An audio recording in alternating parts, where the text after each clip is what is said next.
మన దగ్గర నుంచి ప్రభుత్వ అధికారులు కానీ చిన్న చిన్న పనులకి లంచాలు తీసుకుంటామని చాలా కోపం వస్తుంది. వాళ్ళ మీద ఏసీబీలు ఉంటాయి, పై అధికారులు పర్యవేక్షణ ఉంటాయి.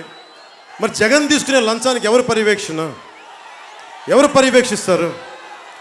మనం అనుకోవచ్చు కదా జగన్ 1,00,000 కోట్లు ఎలా తినేశాడని. మీ అనుభవంలోకి వచ్చింది కదా, చూడండి.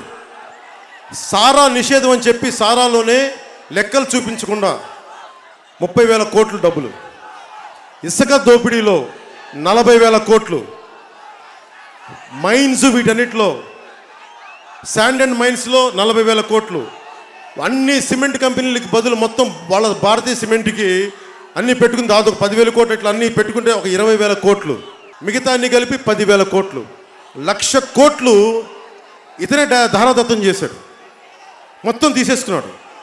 ఉదాహరణకి మీరు చూడండి దోపిడీ అనేది ఎలా ఉంటుందో. వాలంటీర్స్కి ఏం చేశాడో 5,200 రూపాయలు అన్నాడు. 5,200 రూపాయలు, 200 వాళ్ళ పేపర్ కంట. అదే సాక్షి పేపర్ ఒక పేపర్ ఉంటుంది, ఆ పేపర్ కంట. ఆ పేపర్కి 180 రూపాయలు వాళ్ళు కట్టాలి. అంటే ప్రతి ఇంటికి సాక్షి పేపర్ వేయాలి. చాయిస్ నాకు ఇవ్వు, ఏ పేపర్ వేయించుకోవాలో నాకు ఇవ్వు. దానికి ఇస్తే 180 రూపాయలకి 2,00,000 మంది చొప్పున 4 కోట్లు వేసి మనందరి డబ్బు నుంచి మనకి రోడ్లు వేయకుండా, మనకి ఫీజు రీఎంబర్స్మెంట్లు చేయకుండా, వసతి దీవెనలు ఇవ్వకుండా, మనకి రైతులకు గిట్టుబాటు ధర ఇవ్వకుండా వాళ్ళ పేపర్కి అతను చేసింది 4 కోట్లు మన డబ్బు ఇచ్చి మళ్ళీ వాళ్ళ సాక్షి పేపర్కి 3.60 కోట్లు మళ్ళీ వీళ్ళ ద్వారా వేయించుకున్నాడు.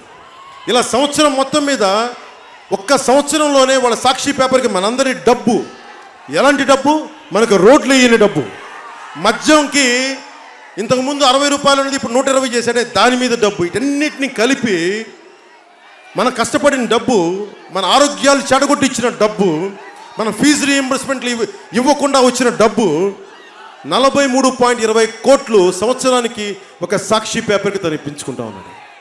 ఇది కరప్షన్ అంటావా, లేదంటే ఇది ఏముంటామని చెప్పండి? ఇది దోపిడీ కదా ఇది.